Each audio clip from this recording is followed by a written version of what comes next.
और कहा, महाराज मेरा एक छोटा सा प्रश्न है आपसे, क्या क्या भगवान की कथा सुनना पाप है? बोले बिल्कुल नहीं, ये तो बड़ा पुण्य का काम है।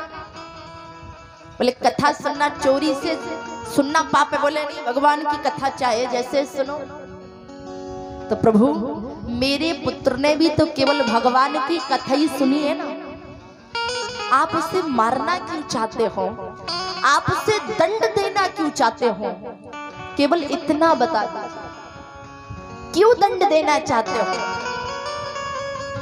भोले बाबा ने कहा, देवी मैं सुखदेव को मारना नहीं चाहता, अगर मारना होता तो मैं महाकाल हूं, मैं मार देता। मैं केवल सुखदेव को दंड देना चाहता हूं।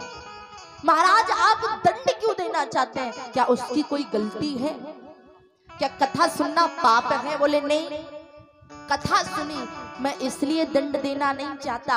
अगर तुम्हारे पुत्र सुखदेव को अगर कथा सुननी थी तो सामने बैठ कर के कथा सुनता, पर उसने ऊपर से कथा सुनी है। और एक नियम है, भगवान की कथा जब भी सुनो तो जो कथा कहने वाला होता है उसके बराबर बैठ कर के या फिर उससे ऊंचे सिंहासन पर बैठ कर के कभी भी जीवन में कथा नहीं सुननी चाहिए। वो दंड के उसमें आ जाता है, वो अपराध की श्रेणी में आ जाता है। मैं उसे दंड देना चाहता हूँ। बिटका जी ने कहा, मैं उसकी तरफ से क्षमा प्रार्थी हूँ, आप मेरे पुत्र को माफ कर दीजिए। जैसे ही भोले बाबा वहां से गए, आज तुरंत श्री सुखदेव जी महाराज का प्रागट्य हुआ। बोले श्री सुखदेव जी महाराज की जैसे सुखदेव जी का प्रागट्य भाव हुआ, श्री सुखदेव जी ने ये कथा नारद जी को सुनाई और नारद जी ने जाकर के यही कथा श्री वृंदावन में महाराज महारानी भक्ति के जो दो पुत्र हैं, ज्ञान और वैराग्य, जो मूर्छित अवस्था में डले हैं, जब उनको सुनाई तो उनकी मूर्छा जागृत हो गई। श्री सूत जी ने कहा, इस प्रकार से ये भागवत कथा हमारे पास आई। अच्छा हाँ, संतों ने एक बड़ा पेचीदा प्रश्न कर दिया। कैसा प्रश्न? महाराज बस एक बात बताता हूं, क्या आपने बताया श्रीमद् भागवत जी की कथा के बारे में, ये भागवत कथा क्या केवल जीवित व्यक्तियों को तारती है या मरों को भी तारती है? क्या पूछा? ये जीवितों को तारती है या मरों को भी तारती है? बोले मरों को भी तारती है। बोले किसी को तारा? बोले बिल्कुल। किसको?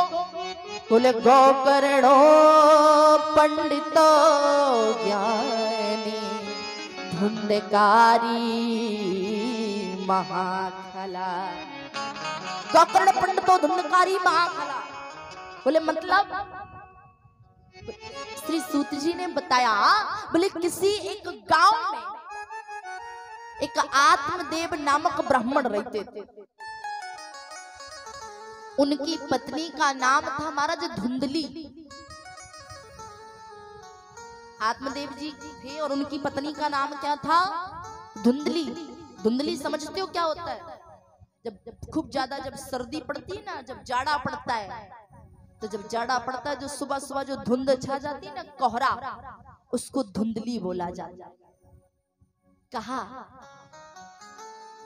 मैं आप लोगों से निवेदन करना चाहती हूँ, जो आत्मदेव जी है ना, इनके यहाँ पर हमारा धन दौलत ऐशो आराम सब चीज है, पर इनके यहाँ कोई संतान नहीं। इनके यहाँ कोई संतान नहीं है जी, बड़े दुखी है। अभी तक तो महाराज गांव वाले ताना मारा करते थे कि आत्मदेव तुम्हारे यहाँ कोई संतान नहीं है। अब तो समय बीतता गया महाराज। पहले गांव वाले कहा करते थे, अब मोहल्ले वालों ने कहना शुरू कर दिया। मोहल्ले वाले छोड़ो, अब तो घर परिवार के सगे संबंधियों ने कहना शुरू कर दिया। और कहा क्या? आत्मदेव एक बात बताओ, तुम्हारे आंगन में जो तुलसी लगी है ना, वो तुलसी का पेड़ सूख क्यों गया,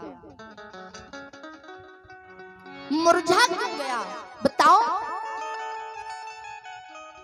और तुलसी छोड़ो, जो तुम्हारी यहाँ गाय बंधी हुई है वो गाय बांझ क्यों हो गई, वो गाय बछड़ा क्यों नहीं देती।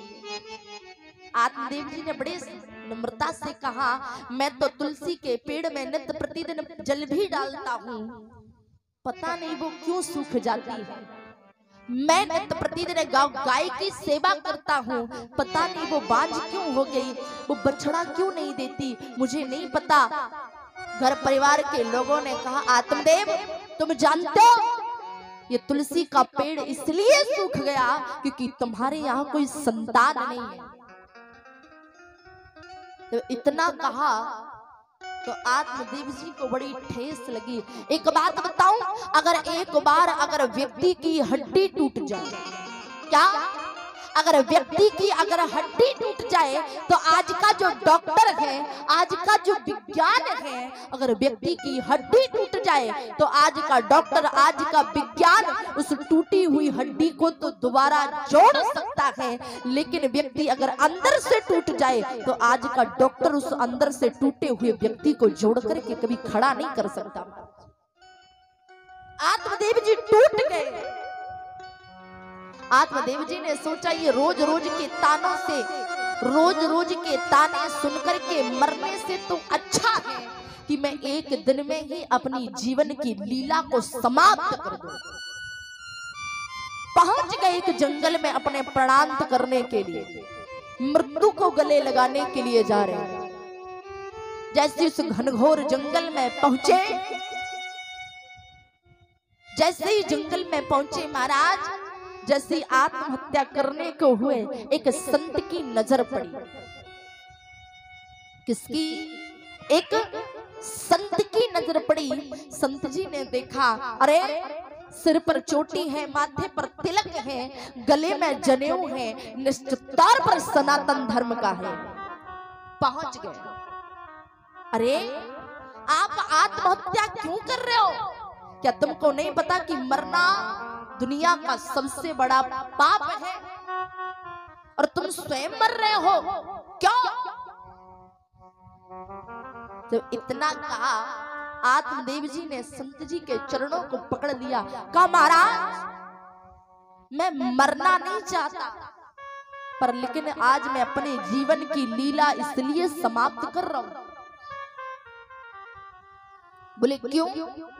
बोले उसका कारण है, रोज रोज के ताने सुनकर के मरने से तो अच्छा है, हर रोज मरने से अच्छा है कि एक बार मर जाऊं तो तसल्ली रहे।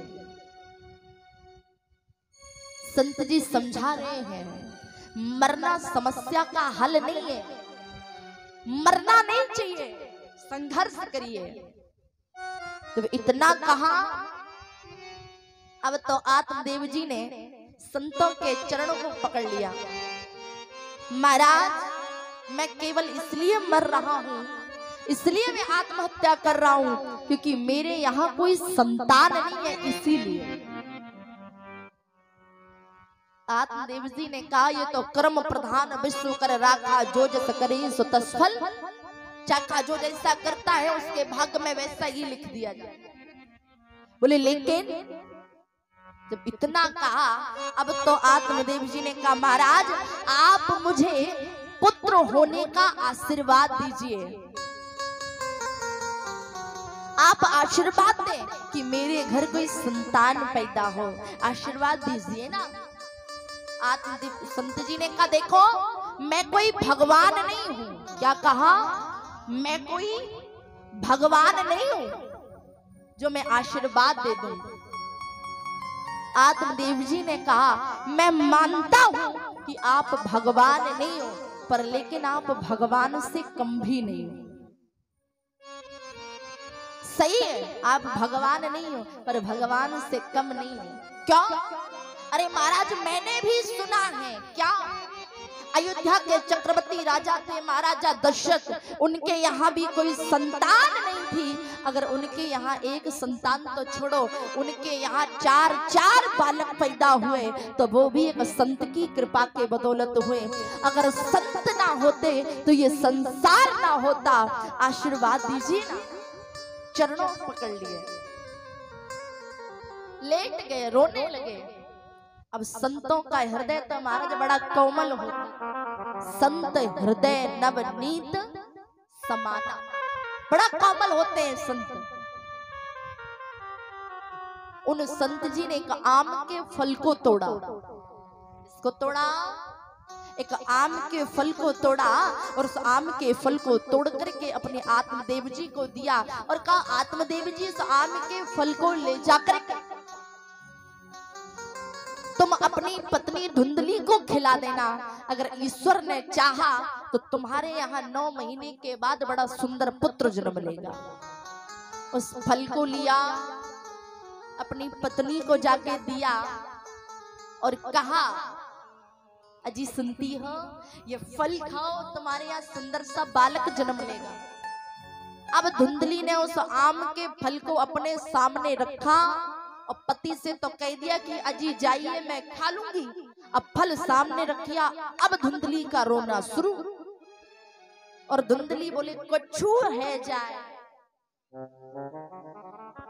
मैं इस आम के फल को नहीं खा सकती। क्यों?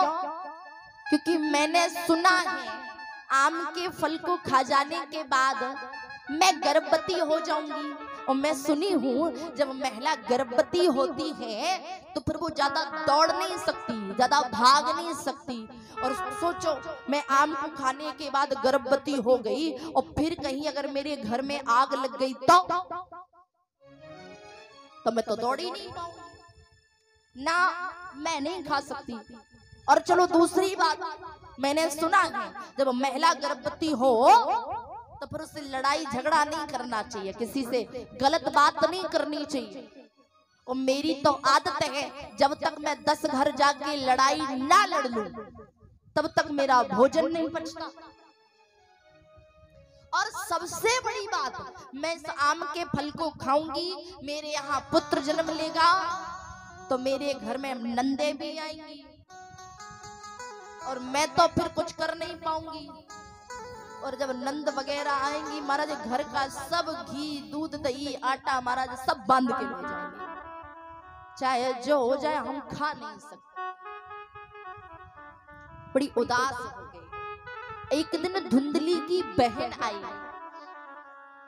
और धुंधली की बहन ने आके धुंधली से पूछा, क्यों इतनी सूखती क्यों जा रही हो, कमजोर क्यों हो, कोई परेशानी है? बोले ना, कोई तो है। बोले बहन क्या बताऊं, बस एक ही परेशानी है हमें। बोले क्या? ये आम का फल खाऊंगी तो गर्भवती हो जाऊंगी, गर्भवती हो जाऊंगी। बोले ये तो अच्छी बात है। धुंधली बोली सुनो। बोले क्या?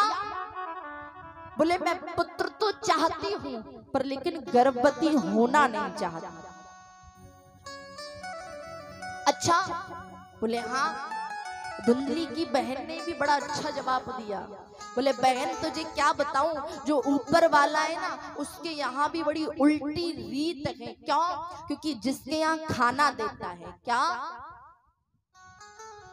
जिसके यहाँ खाना देता है उसके यहाँ अक्सर खाने वाला नहीं देता, और जहाँ खाना नहीं देता वह खाने वालों की लाइन लगा देता है। प्रेम से बोलो जय श्री राम। बोले देखो तेरे यहाँ इतनी धन दौलत है पर कोई संतान नहीं है, और मेरे यहाँ धन दौलत नहीं है तो 7 तो घर में खेल रहे हैं और 8वां गर्भ में। एक काम करो। बोले क्या?